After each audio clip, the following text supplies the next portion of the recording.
नमस्कार दोस्तों, स्वागत है आपका हमारे चैनल पे।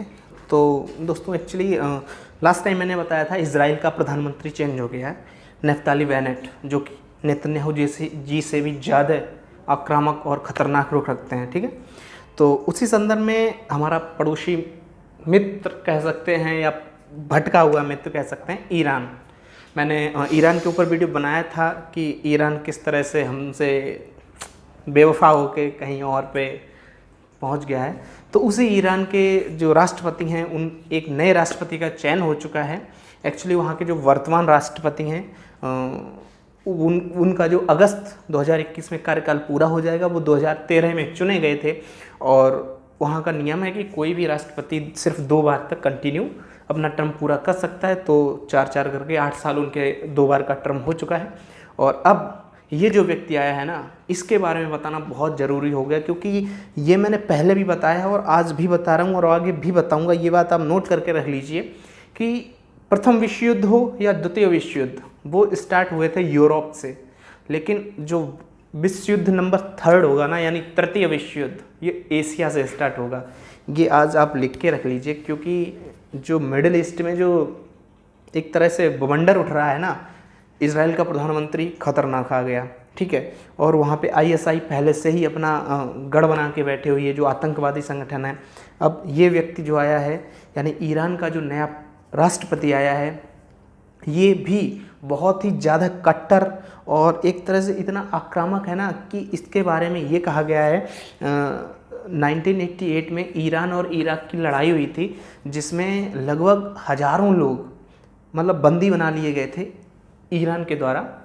और उस समय इस व्यक्ति ने उन सभी को मरवा देने का आदेश दे दिया था। यानी एक्चुअली क्या था ना, ये व्यक्ति उस समय ईरान का जो सुप्रीम कोर्ट था वहाँ का, मतलब जैसे हमारे सुप्रीम कोर्ट का चीफ जस्टिस ऑफ इंडिया होता है, ऐसे ही ये व्यक्ति वहाँ का चीफ जस्टिस ऑफ ईरान था। और इस व्यक्ति ने उन सबको मारने का आदेश दे दिया था। मतलब तो इससे साफ साफ समझ में आ जाता है, इसके हृदय में बिल्कुल भी दया नहीं है, बिल्कुल भी ममता नहीं है।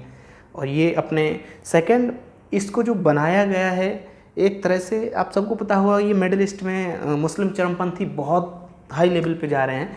तो इस व्यक्ति का बाकी जो देशों के साथ में जो रिलेशन है, उससे भी इसको घंटा फ़र्क नहीं पड़ता, क्योंकि ये अपने धर्म के प्रति इतना ज़्यादा कट्टर है। और आपको पता होगा, मतलब जो ये ईरान है, इसमें 90% शिया आबादी रहती है। हमारे मुस्लिम समुदाय में शिया और सुन्नी 2 पंथ या 2 पार्ट हैं जो मुस्लिम कम्युनिटी को बिलोंग करते हैं। तो उसमें ये शिया कम्युनिटी है, ईरान 90% ईरान में शिया समुदाय रहता है, और ये व्यक्ति उसी शिया समुदाय से आता है। ये हो गई बात। अब मैं आपको एक बार मैप में बता देता हूँ ईरान कहाँ पे। और ये हमारे लिए इम्पोर्टेंट इसलिए हो जाता है क्योंकि हमारी चाबहार रेल परियोजना ईरान में ही चल रही। सेकंड, अगर हमें पाकिस्तान को काउंटर करना है, चाइना को काउंटर करना है, क्योंकि पाकिस्तान में चाइना अपना ग्वादर पोर्ट बना रहा है, ठीक है, और इसमें हम अपना चाबहार पोर्ट बना रहे हैं ईरान में।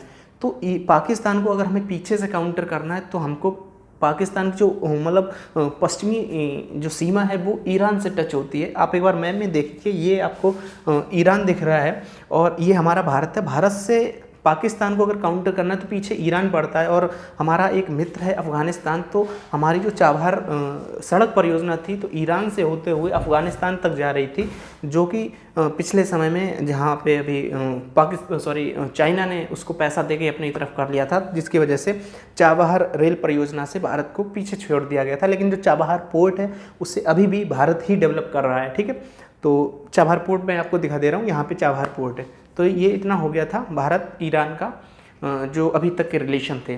अब बात करते हैं इस व्यक्ति की। इस व्यक्ति का नाम क्या है? तो दोस्तों, इस व्यक्ति का नाम है इब्राहिम राइसी।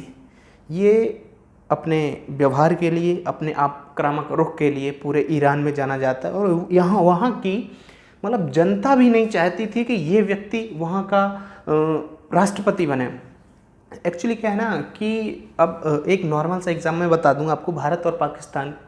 ना भारत की जनता चाहती है कि हमारी पाकिस्तान से लड़ाई हो, ना पाकिस्तान की जनता चाहती है कि हमारे हिंदुस्तान से लड़ाई हो। सबको पता हो, क्योंकि दोनों जगह की जो आवाम है ना, जो हमारे यहाँ की पब्लिक है, वो शांति चाहती है और शांति से अपने देश को ऊपर बढ़ाने में सभी चाहते हैं कि हमारा देश ऊपर बढ़े। लेकिन ये जो राजनेता बैठे, चाहे वो हिंदुस्तान के राजनेता हों या पाकिस्तान के, ये राजनेता कभी इन दो मुल्कों को, दो देशों को एक होने ही नहीं देंगे, ये फैक्ट है। सेम वही कंडीशन यहाँ पे है। यहाँ की जनता नहीं चाहती, यहाँ की जनता चाहती है कि वो आगे बढ़े, डेवलप करे, लेकिन वहाँ के लोग जो है ना वो बिल्कुल भी नहीं चाहते हैं। मतलब वहाँ की जो जनता है वो चाहती है कि यहाँ के इस ईरान के, बाकी अन्य देशों ने ईरान के ऊपर जो सैंक्शन लगा रखे हैं, यानी जो रोक टोक लगा रखी है, जो प्रतिबंध लगा रखे हैं, इससे वहाँ की जनता को परेशानी होती है।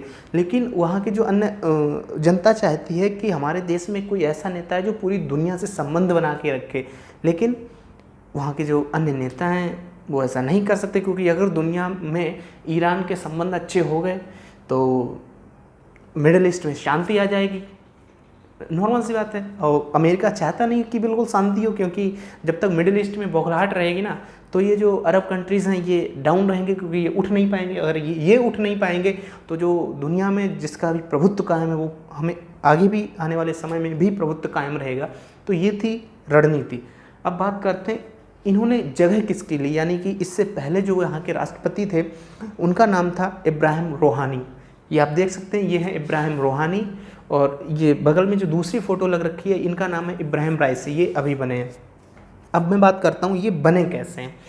तो दोस्तों बात है कुछ ऐसी, जैसे हमारे हिंदुस्तान में संसद है, पार्लियामेंट है। हमारी पार्लियामेंट 545 सदस्य लोकसभा में जाते हैं और 245 राज्यसभा में।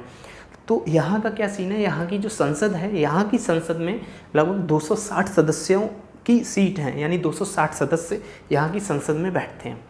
लेकिन यहाँ पे जो राष्ट्रपति का जो चुनाव है, उस चुनाव में मतलब कौन बंदा पार्टिसिपेट करेगा, यानी कौन सा व्यक्ति चुनाव में भाग लेगा, इस बात का जो निर्णय है ना, इस बात का निर्णय करती है वहाँ की जो एक तरह से गार्जियन काउंसिल होती है एक वहाँ पे।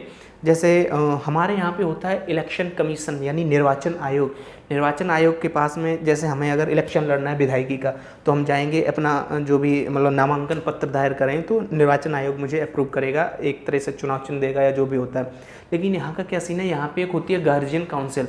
वो निर्णय करती है कि कौन व्यक्ति चुनाव लड़ेगा, कौन नहीं लड़ेगा। अब इस गार्जियन काउंसिल में टोटल 12 सदस्य होते हैं। इन 12 सदस्यों में आप देख सकते हैं यहाँ पे आ रहा होगा, इन 12 सदस्यों में 6 सदस्य तो ऐसे होते हैं जो सुप्रीम कोर्ट के, वहाँ का जो सुप्रीम कोर्ट है उसके जज होते हैं। ये जो व्यक्ति अभी यहाँ के राष्ट्रपति बने हैं, मैंने आपको बताया इब्राहिम राइसी जी, ये भी पहले सुप्रीम कोर्ट के जज थे वहाँ के, ठीक है। तो 6 सदस्य सुप्रीम कोर्ट के जज हो गए, और जो बचे हुए 6 सदस्य हैं ये हुआ करते हैं वहाँ के जो धार्मिक गुरु होते हैं। अब आप सबको पता मिडिल ईस्ट में तो बस मुसलमान को काट रहा है या सिया सुन्नी को काट रहा है, आपस में घर में ही लड़े मरे जा रहे हैं। तो इनके जो धार्मिक गुरु होंगे वो भी वैसे ही समझाएंगे इनको, तो ये आपको समझाने की ज़रूरत नहीं, और ना ही मैं इस मुद्दे पे कुछ बोलना चाहता हूँ, क्योंकि आप सबको पता है, ठीक है। तो धार्मिक गुरु और ज़्यादा कट्टर हैं इनके। अब इन धार्मिक गुरुओं से, यानी ये जो काउंसिल ऑफ गार्जियंस है, ठीक है, इससे भी ऊपर एक मतलब एक तरह से सुप्रीम लीडर बैठा है वहाँ पे, यानी कि इसको बोलते हैं एक तरह से इसको बोलते हैं सुप्रीम लीडर ही बोलते हैं इसको, ठीक है। ये क्या है, ये आप देख सकते हैं, इनको बोला जाता है जैसे कि मुसलमानों में जो पैगंबर साहब थे, तो ये व्यक्ति वहाँ पे ये बोला जाता है ये पैगंबर साहब का जो दूसरा मतलब एक तरह से पैगंबर साहब का ही प्रतिनिधित्व कर रहा है, ठीक है। ये व्यक्ति यदि वहाँ पे बोल दे कुछ भी अकॉर्डिंग मतलब मुसलमानों की, ये व्यक्ति अगर बोल दे कि कुछ भी नया लागू करना है मुस्लिम धर्म में, तो सभी लोग उसको फॉलो करते हैं एक तरीके से, इसीलिए इसको बोलते हैं सुप्रीम लीडर। अब ये व्यक्ति वहाँ पे डिसाइड कर देता है कि कौन व्यक्ति राष्ट्रपति बनेगा या कौन क्या बनेगा। तो लेकिन ये डायरेक्टली इंटरफेयर नहीं करता वहाँ की संसद में। ये क्या करता है, जो अपनी तरफ से 6 सदस्य जो धार्मिक, मैंने आपको बताया 6 सदस्य सुप्रीम कोर्ट के जज होते हैं और 6 सदस्य धार्मिक गुरु होते हैं। ये सुप्रीम जो चीफ लीडर होता है यहाँ वहाँ का सुप्रीम लीडर होता है, वो उन जो धार्मिक वाले सदस्य हैं ना उनको बोलता है कि इस व्यक्ति को राष्ट्रपति बनाओ। तो अब भाई 12 सदस्यों में 6 एक तरफ तो सीधे हो गए, और सुप्रीम कोर्ट के जजों को तो कैसे भी वहाँ के अपने तरफ कर ही लेते हैं। तो वहाँ से फिर सेलेक्ट होकर पहुँचता है व्यक्ति सुप्रीम लीडर की तरफ से कि ये व्यक्ति राष्ट्रपति बनेगा, और वही व्यक्ति राष्ट्रपति बनता है जिसको सुप्रीम लीडर चूज करता है, इनडायरेक्टली, डायरेक्टली नहीं तो इनडायरेक्टली। अब बात करते हैं ये व्यक्ति जीता कैसे।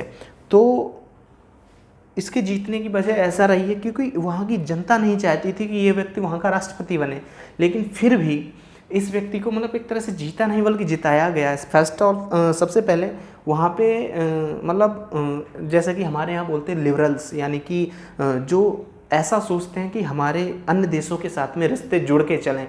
जैसे भारत में बहुत से लिबरल्स हैं और बहुत से ऐसे लोग हैं जो चाहते हैं कि हमारे अन्य देशों के साथ में रिश्ते ऐड होते हुए चलें, लेकिन उन सभी में उन मतलब जो 10-12 लोग थे, राजनेता ऐसे थे जो अन्य देशों का भी समर्थन करते थे, अन्य देशों के साथ में अपने रिश्ते अच्छे करने की कोशिश कर रहे थे, उनको चुनाव में उतरने ही नहीं दिया। मैंने आपको बताया था वहाँ की जो गार्जियंस काउंसिल है उसने इनको चुनाव लड़ने ही नहीं दिए, पहली बात। सेकंड, वहाँ पे महिलाओं को इलेक्शन यानी चुनाव लड़ने का अधिकार है, लेकिन महिलाओं को भी चुनाव में उतरने ही नहीं दिया। बहुत सोचे समझे साजिश थी एक तरह से, उनको उतरने नहीं दिया। अब रह कौन गया? टोटल 5 लोग ऐसे थे जो लास्ट में वहाँ तक पहुँचे कि हाँ ये 5 व्यक्ति राष्ट्रपति का चुनाव लड़ेंगे, लेकिन उन 5 व्यक्तियों में भी 2 को और बैठा दिया जाता है, अब रह जाते हैं 3। तो वहाँ पे आप जो इससे पहले जो राष्ट्रपति 2017 में चुन के आए थे ना, तो जब वो चुन के आए थे उस समय वहाँ की जो वोटिंग परसेंटेज रहा था 75% था, लेकिन अभी जो वहाँ की वोटिंग हुई है वो सिर्फ 48% हुई है। मतलब आप देख सकते हैं कहाँ 75% वोटिंग हुई थी और आज सिर्फ 48%। और 48% में भी वहाँ पे मतलब 14% लोग ऐसे थे जिनको जो मतलब नॉर्मल सा वहाँ पे बैलेट सिस्टम है, मतलब मोहर लगाने वाला, तो बैलेट को ऐसे ही ब्लैंक करके छोड़ के आ गए उसमें। मतलब उन्होंने ना इसको वोट दिया ना उसको, किसी को वोट ही नहीं दिया, बस गए अपना ब्लैंक पेपर ऐसे ही डाल दिया। यानी कि इस तरह से आप कह सकते हैं कि लगभग 35-37% ही वोटिंग हुई। कहाँ 100% में केवल 35% वोटिंग हुई, और 35% जो वोटिंग हुई थी उसमें इस व्यक्ति को मिले थे 64% वोट।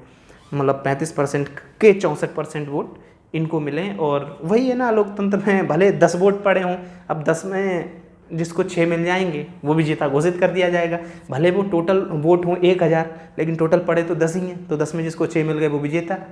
तो वही है, मतलब एक तरह से घूम फिर के इनको जिताया गया है। और ये नफ्ताली बेनेट की तरह बहुत ही आक्रामक हैं। आने वाले समय में ये तो कन्फर्म है, मिडिल ईस्ट में युद्ध होना कन्फर्म है।